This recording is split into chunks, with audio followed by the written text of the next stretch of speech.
Hello YouTube, it's your boy B3, and we're doing more tabletop gaming unboxings today. I haven't done a fancy like TTRPG tabletop unboxing in a while.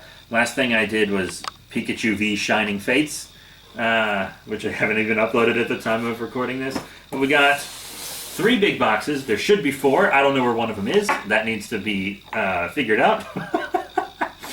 But this should all be for 2 specific TTRPGs. I'm not going to tell you which ones. You're going to have to find out. But, yeah, so we're going to bust these open. Let's do the smaller one first. I think I know what's in this one. Yeah, I don't know which ones are which because I ripped all the labels off and I got them all at once.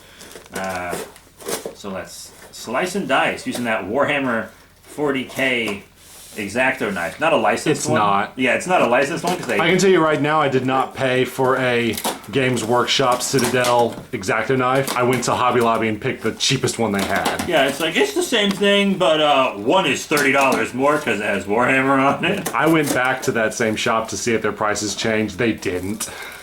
And that's not that shop's fault. I can only imagine what Games Workshop charged them to buy it. Ooh, what'd you get? This is all stuff I got for Call of Cthulhu. So Call of Cthulhu requires D3s. I don't have D3s. What I've been doing is just rolling a D6, and if it's above 3, subtract 3, right? That makes sense. But it's only cost me a couple bucks, a pack of D3s. How about that? Yeah, I figured since I'm the keeper of arcane lore, some D3s would be nice. What if we made love rolling D3s on the Avernus map? Hey, I got an idea. How about no? How about we don't? I was doing the meme. It was a meme. It was just a meme. You're right. Those are kind of weird looking. I've never seen dice like that. Yeah, they're D3s. They're not in standard sets like your box here. They're pretty cool.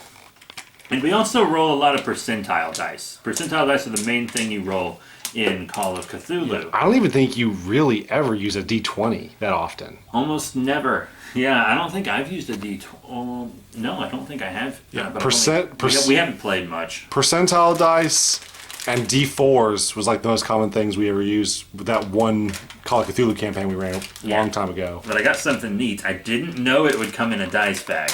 Check this out. I didn't tell... Big Boy Chungus is recording, by the way.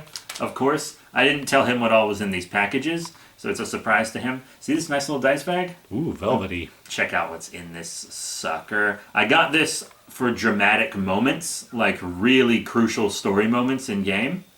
Well, I'm already in suspense. Don't kill me now. D100! An actual D100? Yeah, it was like $5. Move over, percentile dice. Whoa, that thing goes. It's basically a sphere. This is why you roll it in a dice tray. I can't even tell what it lands on. Here. Here, I got it right here. 32!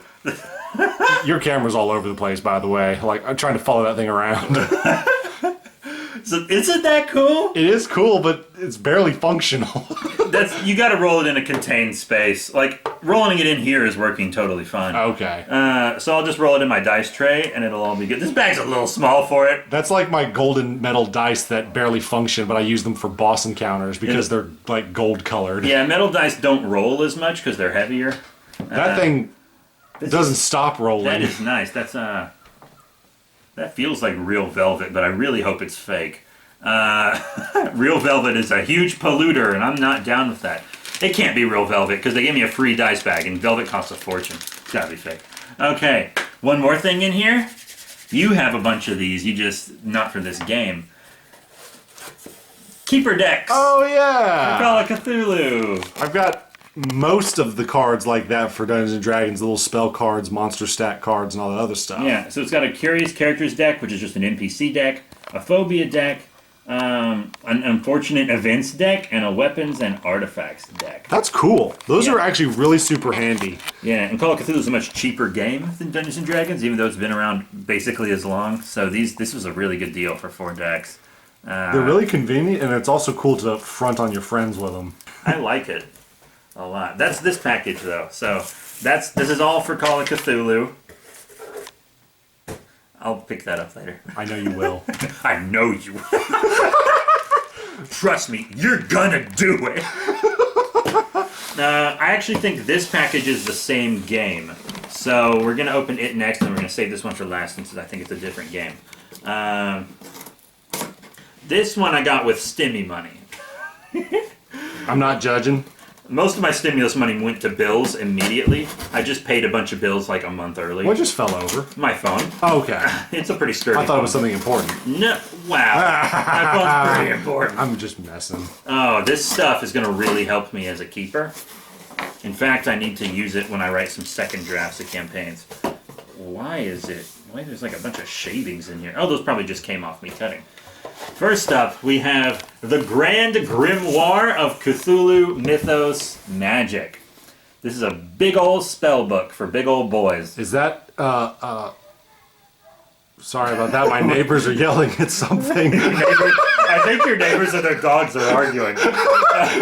So is that like the official Call of Cthulhu book, or is that like a second party, third party type thing? No, this is official from Chaosium. It's for 7th edition. Okay, cool. It compiles a bunch of spells from different scenarios and stuff and modules, Okay. and throws them all into one book, so you don't have to buy a module just to get some spells out of it. So it's kind of like Volo's Guide, Morning Canaan's, and Tasha's for D&D, where they've got all the latest stuff from some of their campaign modules, but you can just buy those books instead of buying all the different modules. Yeah, but this thing it's mostly spells. Mike Mason worked on this. He's a big name in TTRPGs and Call of Cthulhu. It's got cool. It's got cool art and stuff. Yeah, I know next to nothing about Call of Cthulhu, so I'll definitely have to refer to you on what's legit, what's not. I've literally only played once, but I watch videos on it all the time. I'm constantly researching it. I love this game. But the next thing is another supplemental book. S. Peterson's, that's Sandy Peterson. Why do I know that name? That sounds familiar. He's a very big TTRPG guy. I've probably heard his name before. Does he do anything for D&D or Pathfinders? Pathfinders. I don't know. I always hear his name's on almost every Call of Cthulhu thing, though. So Sandy Peterson's Guide to Lovecraftian Horrors. Let me zoom in on that. Ooh. That artwork is dope. I know. This is basically a monster manual. Okay. As at least I think. That's how it was. Ooh, that's crisp. This has never been opened. In the famous words of Unda, that's crisp. Yeah, see, it's got all this art, all this cool Dude, art that and is stuff. dope. It's pretty cool. Ooh. Are you allowed to show me any of these things? Is this going to spoil campaign stuff? No, because pretty much anything in here I'm going to reskin. Is that a centipede dragon? It's a fireworm of Parg. Pargers in the chat, I guess. It's time to stop. Oh, here's the thing on the cover: a star spawn of Cthulhu, which are in Pathfinder, by the way. There's also Star Spawn in D&D, but they look nothing like the Lovecraftian ones. Oh, these are cool. This one I already think I have a stat block for in the main rules, but Servitor of the Outer Gods, I like their little instruments. Is that the one that's supposed to keep the planet-sized parent of Cthulhu asleep, or else if he awakes, he destroys everything? Don't know. You know more about that. I've read one Lovecraft story ever, maybe two. I just saw the alien being playing his little trumpet, and I'm like, I bet you he's got to be keeping that guy asleep. Oh, they also got my favorite Lovecraftian horror. Bigfoot? Oh, the xenomorphs. Narc the god. Nyarlathotep. Yeah, that's his big old tongue. He's got like 90. He does kind of look like a xenomorph in that picture. Yeah, that might be one reason I'm drawn to him. Also, be careful when you're pronouncing some of these Lovecraftian names. Some of them can be kind of racist. Well, every one of these monsters is a metaphor for race, so that's one reason that I reskin them a lot and don't actually use the Lovecraft lore. Also, because I don't want any of y'all looking up what any of these monsters are during the games. But that's those books. I'm going to put those to great use. Let me just...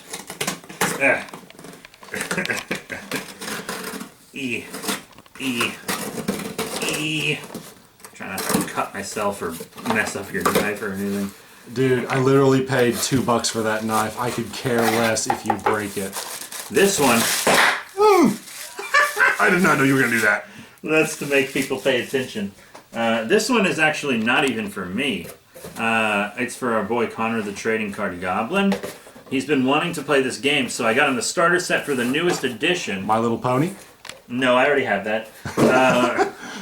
Cyberpunk Red Jumpstart Kit. This is, I don't know that much about Cyberpunk. I think this is maybe like the 3rd edition or something. It was Cyberpunk 2020, but then we passed that year, so it couldn't be Cyberpunk And 2020 anymore. And Cyberpunk 2077 kind of bombed after all the overhype. I think this came out before that. Oh, no, it did. That being said, I think they should have called it Cyberpunk 2077, actually. Yeah, this is... I know that game was based off this game. All I know about this game is that, as the name implies, it's a cyberpunk setting TTRPG, and they basically just replaced all magic and sorceress abilities with technology. Like... Oh, are you comparing it to D&D? Well, no, it's... Because I was like, I don't see a lot of sorcerer stuff in Cyberpunk. Well, like, it's Cyberpunk, so, like, weapons are, like, spells, rogue abilities can be, like, hacking. So you are comparing it to D&D? I guess. I don't have any frame of reference for this. You were talking about magic, and I was like, what? The Cyberpunk genre wasn't invented by the TTRPG. No, I know. You're acting like it is. But, yeah. It's because D&D is all I have to reference it off of. Okay. But yeah, so this is you want to hear a funny story? I'm assuming you're going to tell me whether I want to or not. So I bought Connor this and I told him, and I was like, hey, I picked this up for you. Because he's like moving and stuff. I told him it was a quote unquote housewarming gift, even though the housewarming gift would be like an appliance, a plant, some food. And I was like, I think a TTRPG is a better housewarming gift. And he was like, that's great. I can't wait for you to run it for me. And I was like, no. I'm not running this. What are you talking about? I'm already running Call of Cthulhu and My Little Pony. I'm not running this for you. I was like, if you want to play it, you want to run it. That's part of the RPG social contract. Yeah. If you introduce the system, you run it.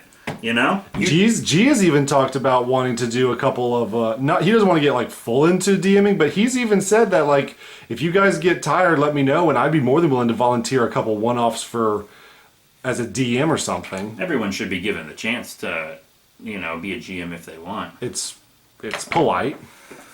Yeah, but I picked up that this cyberpunk stuff for him. Let's see what's in this, actually, because I'm not even sure. One booklet with all essential rules needed to play right out of the box. I think they're just rules for short-form games, and if you want like the long campaign rules, you got to buy the full rule book. I think that's what Seth Skorkowski said. I don't know. I haven't watched his video on this in a while. One booklet full of world lore and adventures to run. Oh, I thought there was only one adventure in here. I guess there's more than one. 6 customizable characters, a set of cyberpunk-themed dice, 2d10s and 4d6s. That's pretty cool. Maps and standees to help bring the world of cyberpunk to life. And this was a good deal, I haven't seen one of these TTRPG starter sets that wasn't a good deal, except the Alien one. I think it's like $20 too expensive at least. We're playing that at some point too.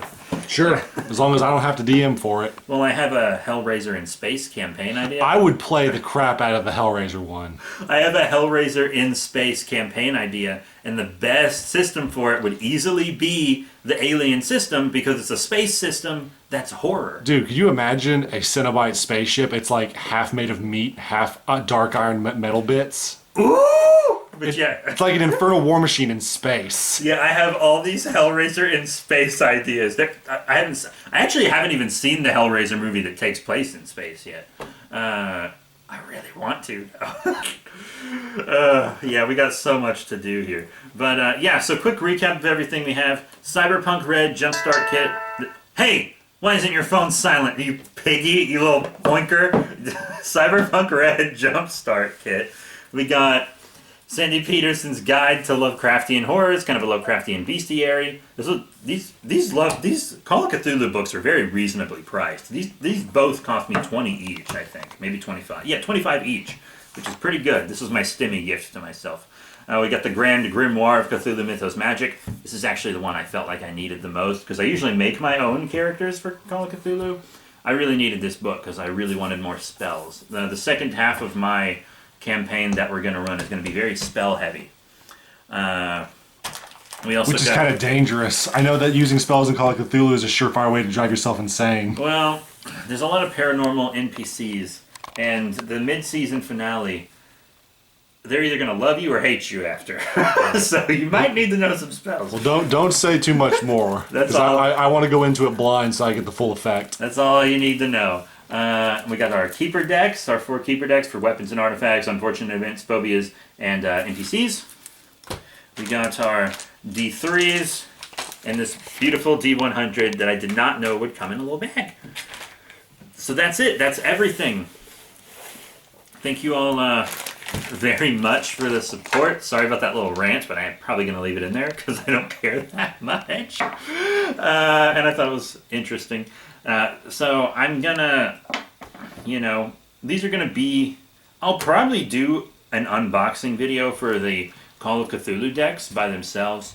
And we will do reviews on the podcast of the decks and both of these books. Our podcast is Tabletop Recap. There's a link in our link tree in the description below. I probably will not unbox this because it is not mine, as I said, but I will be reviewing the game on the podcast with Big Boy Chungus here probably.